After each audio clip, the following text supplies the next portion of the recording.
Hello, this is Zlewikk and today I'm going to present to you another special video like the one with the Prussia MP, where this time I was playing in a 1v1 MP professional tournament. I got invited by UnclDed, so a Russian YouTuber that you might know from Grande Slam Party, for example, and there were 16 players invited, including top Russian MP players and international ones. Before we move to the rules, which are very important, here's the whole starting table, and as you can see, my first match was supposed to be with a Russian MP player Priber, and if I would be able to win, I would be playing in the second match most probably with Zlewikk, so a true legend of MP games, a true warmonger and a legend. So moving to the rules, both of the countries were starting with the same development, same amount of the provinces, manpower, same national ideas, same idea groups, 30-second technologies,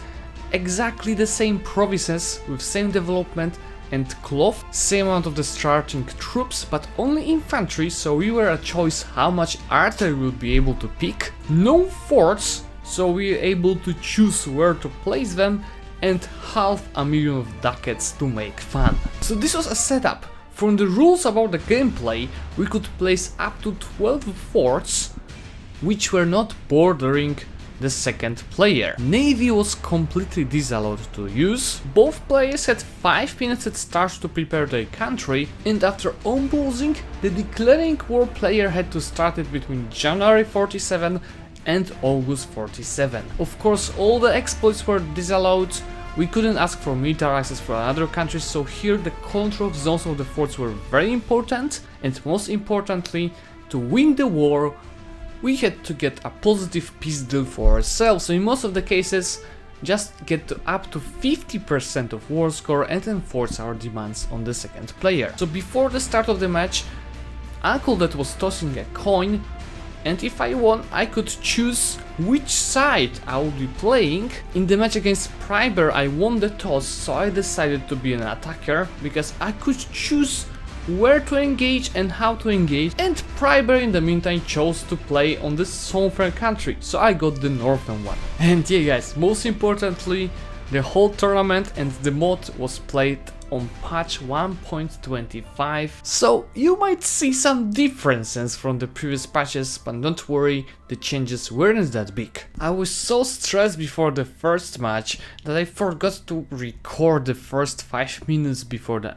unpause, but I will show you the opening moves maybe later. My first move after the unpause was choosing new rivals, because except the second player I could rival some AIs just to get some more power projection. That's also why I instantly embargoed all of them to get this PP. As you can see, AIs had a little bit more development than us, so I was developing my provinces with admin and diplo points to get my development above them, and furthermore get some power projection through this position on the great powers list. For my power, so I took it to build up even more troops.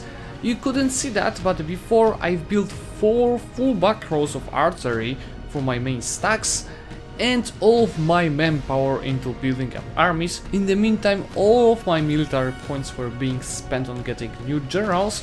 First of all for army professionals, and second of all to get a 6 leaders for these battles. You can see this is more or less what I could achieve with the amount of the troops at the start when building them up, and 12 of the forts will being built. I placed them of course mainly on the provinces which were not grasslands or farmlands, and had some crossing. Of course, very important here was also to block my enemy from going around the fort and attacking my reinforcing troops. More developing of the provinces, as we were still lacking around 20 more development. You can see that our balance wasn't the best, and we still didn't build our mercenaries, but we didn't care because of our pocket. As we got more manpower, it meant another 60k stacks of infantry, still rolling leaders for 6-6, and more manpower from slackened recruitment. Our stacks started to look really beautiful, there was a lot of them, and our system of forts was really ready to go. You can probably already see that our only weak point over here is Poland, where we have only 1 fort, but my mission was to attack, not to defend. And Priber had 2 forts on the grasslands on the eastern border. In July 46 Nobility seized the power, but at this patch this was giving us 10% of additional morale. Here I decided to build up my last 60k stacks of infantry for manpower, and as war was supposed to come in a few months for me, I had to switch my advisor from manpower to land force to get more mechs and finally recruit all of those mercenaries for the war. Now very important was to get all of the policies for the bonuses. You can see that I could get 5 of them for the military, and switching my advisor for the discipline. These were our military stats just before the start of the war, and we had 1.2 million troops ready to fight. Now I had to organize my stacks, so I had 3 full backrows of artillery, and each of these backrows needed at least 60 to 70k of infantry, which were mercenaries, to save our manpower. I decided that my war goal would be Earths, because those were farmlands and I could go in there without any crossing penalties. Then I infiltrated his administration, which showed me all of his troops, and on the first sight it seemed that I had slightly more of them. So April 47 was a Z-Day and the attack started. So Grassland's war goal was our main target here, and I went with my 3 full artillery backrows on the front line, while the rest of the troops were waiting for any attacks. I unfortunately still didn't have a 6-6 leader, but I sent the one with 3 siege on the Plznen, which was a grasslands fort. Not so long later, Priber decided that this is the perfect moment to try my troops and attack me while I'm sieging his fort. Battle was quite close and I was reinforcing this quite nicely, and in the meantime he was trying to go through north to attack my reinforcing troops, but in the perfect moment I went to this province and I ended up being a defender, and he didn't have any troops to reinforce this battle. In the meantime he attacked me in the third battle, also to cut off my reinforcements from the main one, but we managed to play it well, reinforce everything efficiently and win all of the first 3 battles. I thought that as we've won the battles we could go and siege second fort at the same time, but I decided that it's a little bit too risky, so I just decided to siege down the first fort and reorganize my troops. After sieging down Plznen, we went east to the Olomouc fort, where Priber was standing with 2 stacks without artillery, and one of them didn't even have a leader. So on the force march I just engaged on both of them and I stack wiped both of those stacks. And this was even more key moment than the first 3 battles that we've won, because right now he've lost a lot of potential troops. Anyway, this was a quite important moment for us as well, because we had to reorganize our troops, manage attrition as we were completely out of manpower, and we even had to build up a few mercenary cannons to keep this full backrow on my main stacks. As I was sieging Olomouc, Priber decided to rush Plznen back, but I fortunately seen that immediately and I went after him with my closest stack. He even managed to cut off my reinforcing stacks in Hradecko, where I've lost the battle, but I immediately took my troops from Olomouc and won the battle over there. While in the meantime our main battle in Plznen went quite nicely, and with good reinforcements we've won this, while still having tons of potential reinforcements. Now again, very important step was to reorganize our army, save as much manpower as possible, and build up more cannons to always have the full back row of them. With the second fort down, we already had 41% of the war score, so right now I decided to carpet siege all of the provinces that I could and slowly progress with my main stacks. Then I've noticed that Priber is having a stack of 120,000 troops in Hungary, but with only 24,000 of artillery, so I of course immediately engage on it with my full backer of artillery stack. I think at this point, as we had 50% of the war score, Priber went a little bit all in and engaged me on 3 battles, which he just simply couldn't win, because first, he didn't have the full backrows of artillery, and second, I had more troops to potentially reinforce the battles. So after winning them, I started stop hitting for just concede defeat and win this encounter. So while sending those peace deals every month, I found another stack of him that I could engage without the full back of artillery to win another battle, and another one in Würzburg, which he didn't even try to reinforce. Then we fought 2 battles at the same time, but Priber still didn't have the full backers of artillery, so this was obviously a free win for me. And after that, he finally decided to accept my peace deal, and in March of 1450 we won our first encounter. Anyway, in the meantime, Zlewikk was playing his own encounter, I think for at least an hour and a half, so I was waiting a lot for him, but he finally won that, so we were supposed to fight our own matchup. He won the toss of the coin and decided to play on the north, so this time we're playing on the south, and I decided to attack for the same reasons as in the first encounter. After setting up advisors, I started building spy network on him, increased influence of nobility to 100% and took 200 military points. Then I set up manpower state edicts everywhere in our country to increase our maximum manpower, spent all of military points to roll better generals and get army professionals for more manpower. Now we had to choose our forts, and I had quite much the same reasoning as in the first matchup, just this time on the southern border. Now I could start building up my stacks. I decided to go again for 40,000 artillery stacks, and right now infantry was 55,000, because at the first time when it was 60,000 the attrition was a little bit too much. Okay, now when the game was unpaused, as previously I had to take care of my rivals, wait for all of my troops to build up, and actually all of the next steps were exactly the same as in the first battle, so I'm not going to show them. In a second we'll be starting the war. So again I went for the war goal on the grasslands, but this time Zlewikk was waiting for me in Liège, and as you can see my army was getting smashed. And reason for that was that I was so stressed that I forgot about policies and changing my advisor, so army quality was complete shit for us. We had 10 less discipline, 1 less morale and way worse combat abilities. What is worse, at this point I didn't see that we are lacking policies, so I still didn't change them. So yeah, this was a quite big false start for us, but yeah, I started reorganizing our armies and trying in a second again.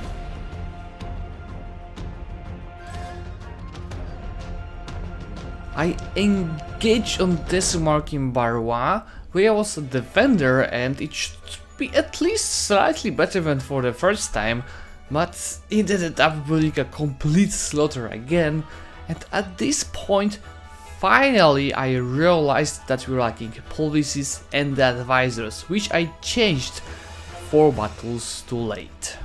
We somehow managed to get alive in this battle, and I have seen tons of Zlewikk troops in one province ready to reinforce. I decided to engage on them and block them from reinforcing the main battle. This initially worked well and I've won the main battle in Barrois, but right now I was an attacker -1 in Luxembourg and I didn't have much troops with full morale to reinforce this battle, so I had to start reinforcing with less morale troops, and I didn't do that 100% properly, and we unfortunately lost that. At this point, because of my mistakes with policies, he had already quite a big advantage in the numbers of the troops, but I started to merge all of my troops and to build up new mercs on the place of the old ones. So before the war actually started for us, we had already -48% of the war score.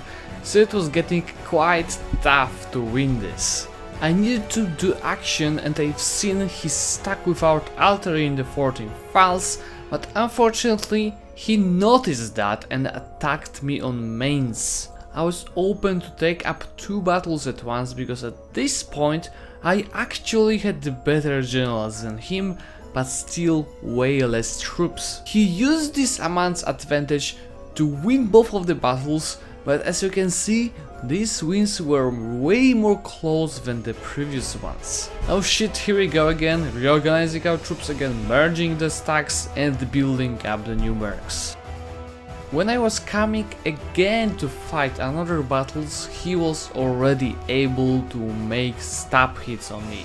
So I needed to do actions now immediately to get my war score above -50. He was sitting down a fort in the woods, so I decided to engage him over there, and this time we took only one huge battle with a lot of reinforcements, which wasn't bad for us because we had less artillery than him, but still we were outnumbered and we lost this.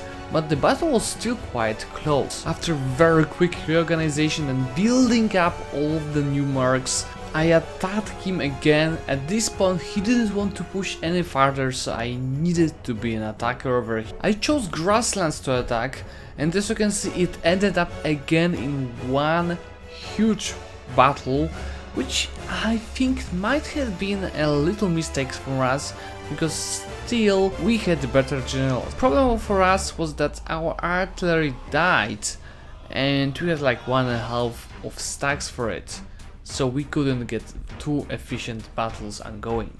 The Zlewikk in the meantime had way over 100,000 of cannons, so if we were to fight only 1 or 2 battles, that might have been our chance to use the fact that this artillery might just not fight in the battle. Already out of admin points to boost stability, Nuremberg was our last chance for at least slight comeback. He was standing there with 100,000 artillery, so I immediately attacked him and started the new battle to try my best. We actually did slightly better reinforcements into this battle to save our morale in the reserves, and when he tried to catch my reinforcements with the second stack, I just went around from the south, caught his 27,000 stack.